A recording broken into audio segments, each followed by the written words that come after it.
Today I need you to embrace what comes hard. Today I need you to accept the challenge. Today I need you to fall in love with the process.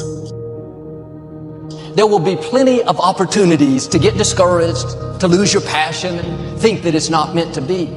But if you're going to reach your destiny, you have to have a made-up mind. If you give up after the first time, or the 5th time, or the 30th time, what that really means is you didn't want it bad enough. There should be something you're believing for, that you are relentless. You are not moved by how impossible it looks. You're not discouraged by how long it's taken. You don't give up because people told you no. Your attitude is, if I have to believe my whole life, I am not going to stop believing. I am not going to take no for an answer.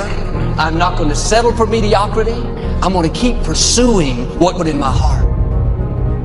And ask yourself, what do I really want? What do I really want? And write it down. Writing causes thinking.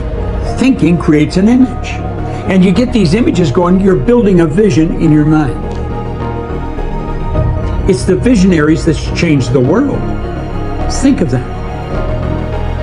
But what keeps that competitive edge, what keeps you on top, is the ability to think and prepare mentally over and over and over again. The body has limitations, the mind does not. We focus so much on what goes on from the neck down that we forget it all starts from here. Everything starts from here. If you're not mentally ready, you're never really physically prepared.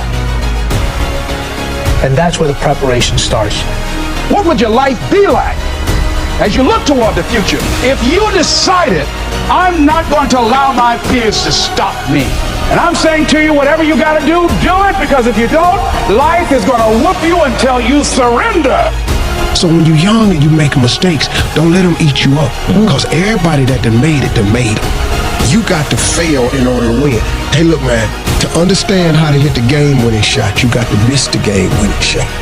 You know, you got to be tough, because the road to success is always under construction. It's never a clear path to success. The people who become successful are the people who have a relentless attitude.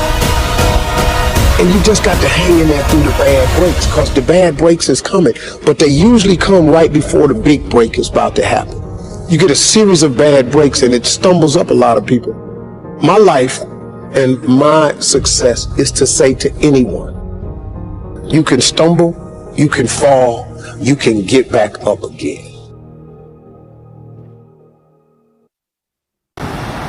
No matter what you face,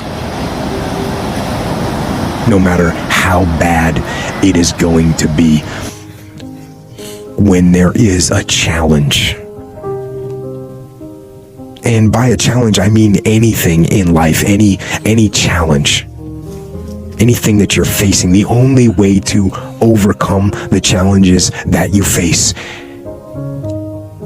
is to start walking.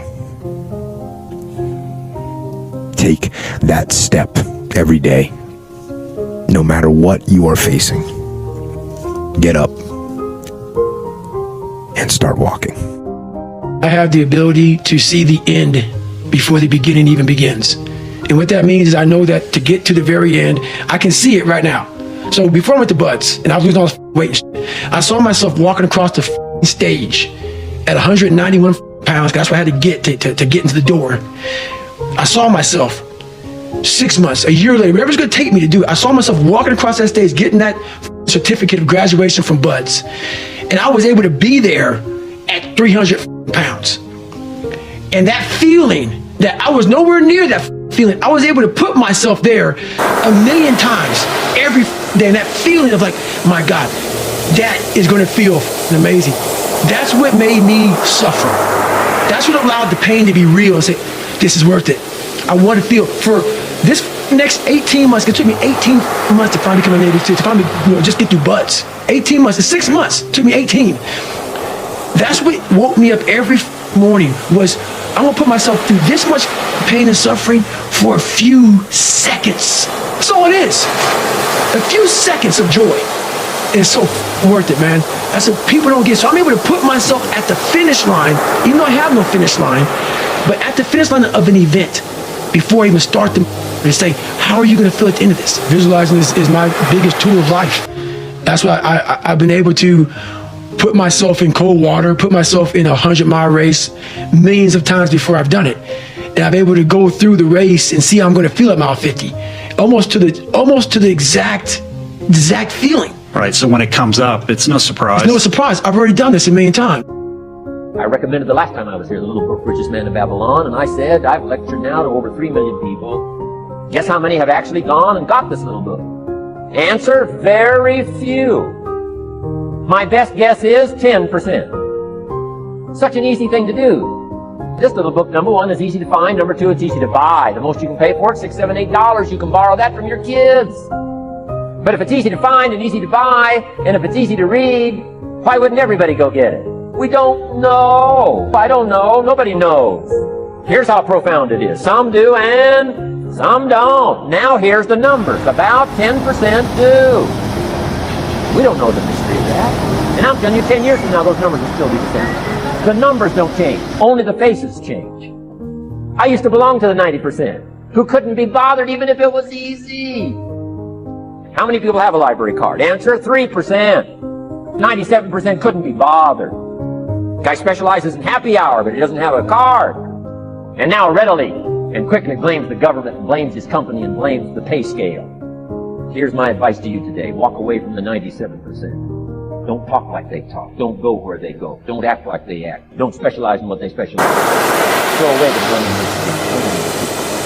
You got to be consciously conscious today because your environment can hypnotize, mesmerize, and paralyze you.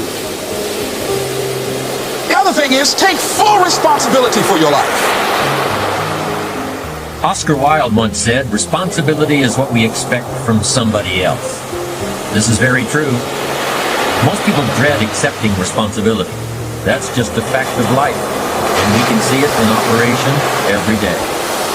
We can see ourselves getting hot under the collar when the dentist keeps us waiting, and we're sitting there reading old magazines when our appointment was 30 minutes ago. And we don't stop to think that we forgot to mail in this month's mortgage payment. We can see ourselves growing angrier and angrier because a business contact is supposed to call at noon, and here it is almost 2 o'clock, and the phone still refuses to ring. But we don't stop to think about the calls we ourselves have forgotten to return while we've been so busy fuming.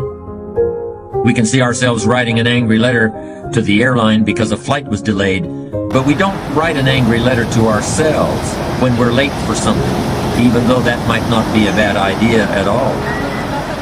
Yes, we can see avoidance of responsibility all the time in both our personal and professional lives. And here's something else we can see just as often. We can see that most people aren't as successful as they wish they were. Do you see there's a connection between these two very common phenomena? I certainly do, and by the end of this session, I hope you'll agree with me. I hope you'll understand that it's in your best interests to take responsibility for everything you do. But that's only the beginning. I'm also going to suggest that many times it's even best to accept responsibility for the mistakes of others, especially when you're in a managerial or leadership role. I can hear you saying, what? Accept responsibility for someone else's mess-ups? Why would I want to do something like that?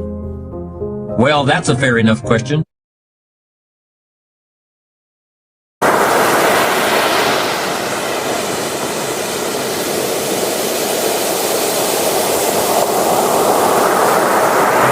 The next few minutes, I'll try to answer.